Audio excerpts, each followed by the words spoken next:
আমরা রয়েছি কলকাতার ঐতিহ্যবাহী নিমতলা ঘাটের বুড়ো শিব মন্দিরের সামনে, যা প্রায় 200 বছরের পুরনো।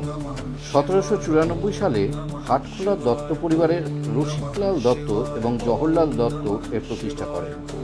প্রায় 50 ফুট উঁচু এই মন্দিরের মহিমা একটি বটবৃক্ষের শিকড় দ্বারা আচ্ছন্ন, যা স্বয়ং ভগবান শিবের অগোছালো তালের কথা মনে পড়িয়ে দেয়।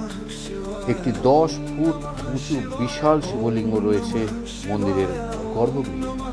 ভক্তরা লোহার সিঁড়ি বেয়ে উপরে উঠে শিবের মাথায় জল ঢালেন।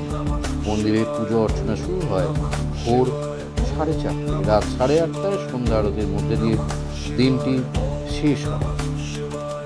এলাকার মানুষ মোটা মহাদেব বলেই মানেন প্রভুকে।